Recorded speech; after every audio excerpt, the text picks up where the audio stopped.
Hi friends, ఎలా ఉన్నారు అందరూ? మా బ్రదర్ మ్యారేజ్కి ఏలూరు వచ్చాం. ఈవినింగ్ బాగా ఆకలిగా ఉందని నేను మా వదిన బేకరీ ఐటమ్స్ చాలా బాగుంటాయని చెప్తే శ్రీ అంజలి బేకరీకి వచ్చాం. ఈ షాప్ లొకేషన్ వచ్చేసి ఏలూరు పెరుగు చెట్టు కాలనీ, శ్రీరామ్ ఫార్చ్యూన్ పక్కనే హనుమాన్ టెంపుల్ ఆపోజిట్ సైడ్లో ఉందండి.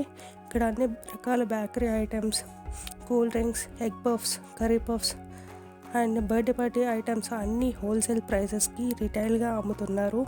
ఇక్కడ మేమైతే cool drink, cupcake, dil pasand and milk cake try చేసాము. అన్నీ కూడా చాలా ఎక్సలెంట్గా ఉన్నాయి. ఇక్కడ ప్రైసెస్ కూడా మనకి బేకరీలో ఎక్కడ ఏలూరులో అయితే దొరకవండి. ఈ షాప్ ఓనర్కి 15 years ఎక్స్పీరియన్స్ అయితే ఉంది ఈ ఫీల్డ్లో. రీసెంట్గా ఏలూరులో షాప్ ఓపెన్ చేశారు. అన్నీ కూడా ఈయన ఓన్గా ప్రిపేర్ చేస్తున్నారు. మీది ఏలూరు సిటీ అయితే ఈవినింగ్ అలా వెళ్ళి జస్ట్ ట్రై చేసి చూడండి. అడ్రస్ వచ్చి కామెంట్ సెక్షన్లో పెడతాను.